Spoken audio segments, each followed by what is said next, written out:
Trey's back with another video. It's been a while since we did a UFC video. 259 happened this past weekend, Saturday, March 6th. I know I'm late. I'm late as shit on doing this video. Before we get into it, make sure that you guys like and subscribe to this channel. I know we've been growing, and I want to thank you guys all for your support. We finally hit 100. That's right, we're centennial. UFC 259 was a stacked card. It was fat, and I was really looking forward to this fight between Petr Yan and Aljamain Sterling.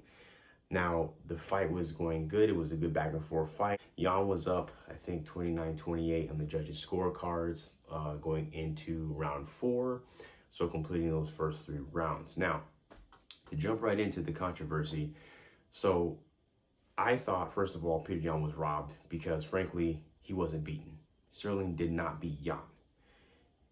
Yan did throw an intentional illegal knee. However, Sterling didn't beat him, okay? And I think that the UFC needs to have some kind of protocols or if-then rules, flow charts in place, kind of like the NFL and the NBA for scenarios like this. But as far as I can remember, this is the first scenario like this that we've had in the UFC quite some time. I'm a part of the UFC.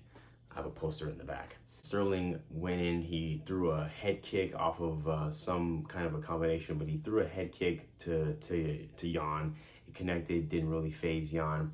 Then Sterling shoots in for a double leg takedown in which Yan stuffs, which is where we now get into this weird position where Sterling is kind of crouched, and immediately as soon as he does that, to avoid any kind of knee or any kick or anything like that, he intentionally grounds himself.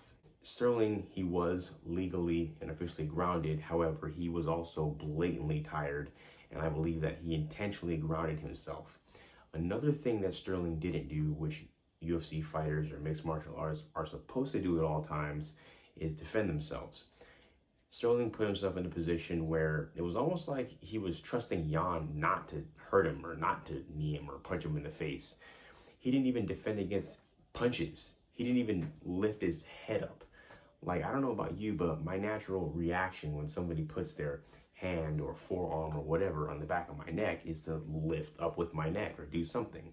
Now, I'm not a UFC fighter. I've never even had a mixed martial arts fight, so I don't know what it's like to deal with fatigue and lactic acid buildup, and it's in the fourth round of a 5-round fight, and maybe he just wanted out of there. I don't know, but he got his way if that's what he wanted. Now, it was kind of weird. There was another side note to me, it looked like a WWE kind of situation in the ring, how pro wrestlers talk to each other. They're like, all right, I'm gonna go for a clothesline, and they lean in, because Yan did that twice. He had his hands on the back of Sterling's neck, and then he ducks down, kind of almost to whisper something to him, hey, I'm about to knee you in the forehead, sell it, right? But we all know that UFC is 100% real. It's as real as it gets. That was literally their motto at one point in time. It looked weird to me. It looked weird, especially the aftermath, and brought up the John Jones Matt Hamill fight in my mind. Yes, the knee was illegal. Yes, Yan intentionally threw it, he meant to throw the knee. It's not like Yan had fucking Tourette's or something and his knee just flew into Sterling's face, right? He intentionally threw that knee. However, under the no contest rules, right, all those other conditions were met. Sterling could not continue the fight. However, the big point, the big thing was that it was intentional and not accidental. Had the knee been accidental, it would have most likely been ruled a no contest. Now, I don't think that the belt should have changed hands. I do not believe for 1 second that Yan, in that moment, knew that that knee he was about to intentionally throw was illegal. Yan thought he wasn't grounded. He knew that he was down, right? But obviously there's, I guess, a difference between a downed and a grounded fighter. If you're grounded, you're in a kind of safe space. Like when you used to play tag in elementary school on the playground, and that annoying ass kid who wasn't really fast or couldn't run or didn't want to run around the playground, whatever you guys picked was base. They would just hover around base, and whenever you tried to run and go tag them, they would, oh, you can't tag me, I touch base. Well, I feel like Sterling was that fat kid with asthma that did that. He touched the canvas and he had one knee down. Like I said before, it was almost like he entrusted Yan not to hurt him. And then like he put his arms up and then bam, that's when he got kneed. And I'm like, you weren't even defending punches. Like, you weren't afraid of getting punched in the face. That's what makes me believe that WWE angle, but I'm not gonna get into that. Yan throws the knee and he's confused, like, what's going on? Needless to say, okay, English is Yan's not language, okay? So I don't know if the referee said anything at all to Yan, but I know that there have been other situations in fights, for example, when a fighter is getting taken down in transition of being taken down against the fence to the ground, and some of them will like use their little fingers here out of these gloves to grab onto the fence, whether it's Big John or Mark Goddard or whoever else, right? They slap their hands off of the fence and they're like, don't grab the fence, right? I don't know if this referee, I think his last name was Smith, said anything to Yan, but even if he did, it's highly likely Yan didn't know what the fuck he was talking about, right? He just, like, Yan saw him and it was like mumbles just came out of his mouth. And so, now here's the kind of controversy or confusion or gray area, if you will. There was talk that in that moment of pause, whatever it was, 6 or 7 seconds, Yan looked or called to his corner because, you know, there's no crowd there. There aren't thousands of people there, so you can pretty much talk to your corner from the middle of the octagon and get instruction.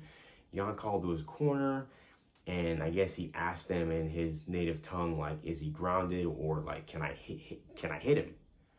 I think that's what was confirmed, was that Yan was asking his corner, can I hit him? And I believe they confirmed, they said, yeah, hit him. Or somebody I had read, one source said that someone said kick him, another guy said hit him. But either way, they encouraged Yan in that moment to strike Sterling. I don't think in a situation where he can either punch a guy in the face legally or knee a guy illegally, which he thought was legal, I think he's gonna go with the latter and knee the guy in the face to try to do the most damage possible. When everything was done and Sterling's making this weird faces as Dana White wrapped the belt, the strap around his waist, and I'm just like, oh my gosh, like, this is such a weird situation. It's a very weird situation, because Sterling, of course, had to say the right thing, right? He was obligated to say, this is not how I wanted to win the belt, right? Like, if you don't say that, you're a piece of shit. But then later on social media, on Instagram, I don't know if he went to some after party or somewhere, I don't know where they were, but there's a video clip of him. They had the bantamweight title in some kind of special like zipper duffel bag for a title belt, and he's at his friend's house or somewhere in some kitchen, and there's people there, and they've got champagne and caviar and drinks in their cup, and like he's unzipping the belt like it's really hard. Like, he didn't look concussed, he didn't look whatever, he looked relieved and recovered, okay?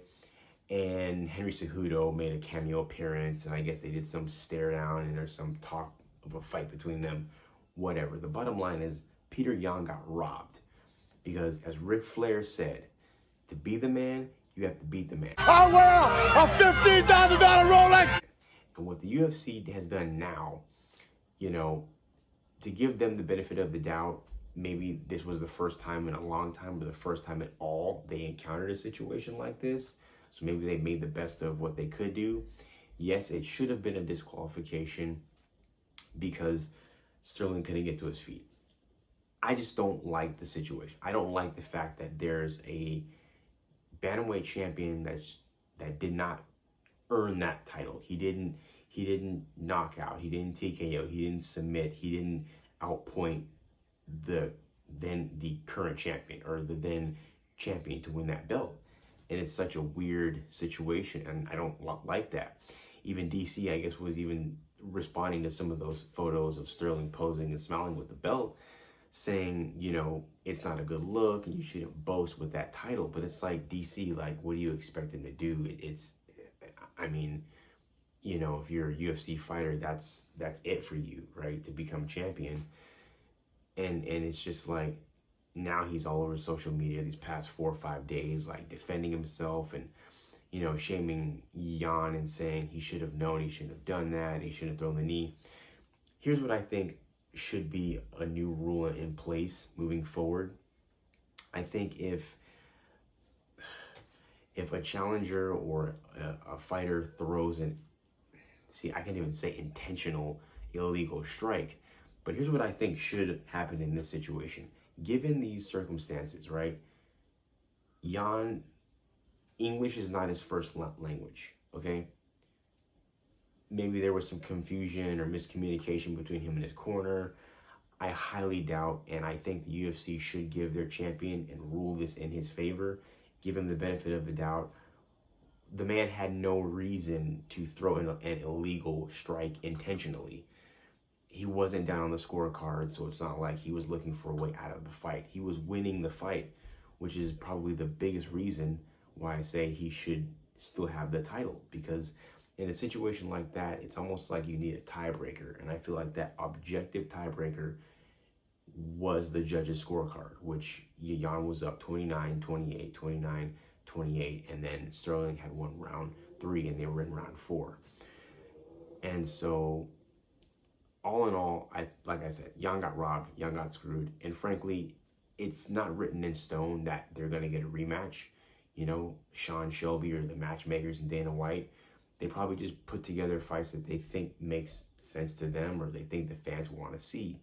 That's subjective. It's not a guarantee that Yan is going to get to fight Sterling again. I heard something mentioned about Sterling wouldn't be upset if the UFC took him in a different direction now than the Yan rematch. So I don't know. In addition to this, I want to discredit the down knee, right? So I'm going to use like a slingshot analogy here. Everybody knows if you pull a slingshot all the way back, right? It's going to, and release it, it's going to generate more acceleration. If you, let's say, stretch that slingshot back at like 25 to 50%, it's still going to hurt whatever or damage whatever on impact, but it's not going to be as much damage as if you pulled it back completely. What's my point? We've seen more damaging knees from standing positions, flying knees, than a down knee. I'm talking about not getting a running start. I'm saying in that situation, they're both stationary. You cannot generate as much power from that stationary position. If someone's face is right here and your knee is right there, yes, it's gonna hurt that person, the victim, the receiver of that knee. But if you're a Jorge Masvidal and you run across the octagon and blast your body weight and jump, so you gather energy from the ground and launch your knee into somebody's face, stiffening him like rigor mortis for 2 minutes, just stiff, knocked out, or your BJ Penn, and you're closing in, you smell blood in the water, and you're closing in on a damaged Sean, the muscle shark steroid shirk, and he bounces off the cage and he shoots in for a double leg takedown, and you throw your knee right in his face, bam, and it pretty much knocks him out. Or you're Anderson Silva, and you're throwing a knee at Michael Bisping, right? All these knees. Or you're a freak Yoel Romero, and just from standing, you just launch your entire body weight, probably 200 plus pounds in the air, your knee into a grown man's chin, knocking him out. So my point are there have been more significant damage done from flying knees, standing knees, than a knee to a downed opponent, where they aren't moving their head towards your knee, they're just stationary. And I mean, that's just physics. So I think that down knee strike, that being a foul, needs to be reformed. I think the UFC should look over some of their fouls. I think if you allow these down knee strikes in kind of that stationary position that Yan and Sterling were in, I think that's going to prevent fighters from intentionally grounding themselves and kind of like buying time in that position. Like, oh, he can't knee me, like I'd rather take a punch in the face. Are you kidding me? People have been knocked out from a punch in the face in that position too. So I don't know, it's just a really weird situation. I really do hope that Yan and Sterling have a rematch as soon as possible. I hope that the UFC matchmakers don't get swayed and try to do like Henry Cejudo, even though I'm a Henry Cejudo fan. I took a picture with the guy.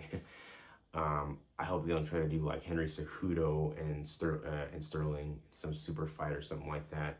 Petr No Mercy Yan fan. I've watched him fight since he debuted in the UFC on like the early prelims and the prelims and the main card, and fighting for the title. So I'm a fan of his. He's like the one fighter that I've like followed that much, that extensively. So he deserves his rematch. In my mind, he's still the champion. Sterling didn't beat him, and he should have his belt. Go get Jan's belt back. And that's the bottom line. So thank you guys for watching. Make sure to subscribe, hit that bell notification, like this, share this. Let me know what you guys think in the comments below. Is the UFC right? Should Sterling be champion? Should there be a guy walking around who didn't be the champion as the champion? How soon do you want to see a rematch between Yan and Sterling? Do you want to see a rematch between Yan and Sterling? Let me know in the comments below. It's been Mark of All Trades. Until next time, I'll see you later.